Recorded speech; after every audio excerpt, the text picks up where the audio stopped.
ఊర్లా పనులు దొరకకుంటే పట్నం వస్తారు చాలా మంది. ఈడనైతే కూలి పనన్న దొరుకుతుందని జరంతా చదువుకున్నోళ్ళైతే చిన్నదో పెద్దదో కొలువు పట్టాలని పట్నం బాట పడతారు. పెద్ద చదువులు చదివినోళ్ళైతే పక్క రాష్ట్రాలు సుత పోతుంటారు. బిజినెస్లు చేస్తోళ్ళు సుత అంతే. వ్యాపారం పెంచడానికి దేశం అంతటా కంపెనీలు పెడుతుంటారు. బయట దేశాలతోటి అగ్రిమెంట్లు చేసుకుంటారు. సేమ్ అట్లనే ఓ దేశంకెళ్ళి ఇంకో దేశం పోయినరు చాలా మంది.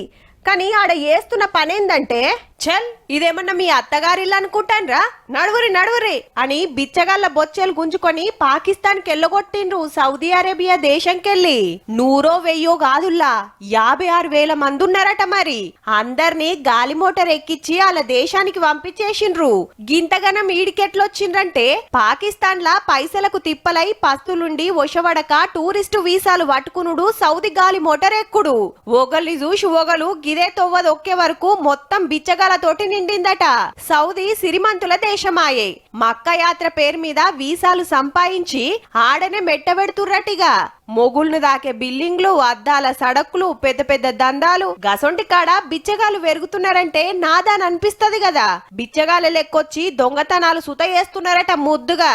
ఇట్లనే ఇడిసబెడితే మా దేశం ఇజ్జత్ పోతట్టుందని అందర్ని దొరకబట్టి పాకిస్తాన్ కు పార్సల్ చేసిండ్రన్నట్టు. అంతేకాదు టూరిస్ట్ వీసాలు కూడా బంద్ చేసిండ్రు. అయినా ఆమ్దాన్ అంతా బాంబులు, తుపాకులు, ఉగ్రవాదులను సాదుతానికే పెడితే దేశం దివాలా తీసి సరుకు సౌదాలు పిటాన పిరమయ్యి బయటి దేశాలకు పోయి అడుక్కునే కథ అవుతుందన్నట్టు. ఇగనన్న జర మారుర్రా నాయనా.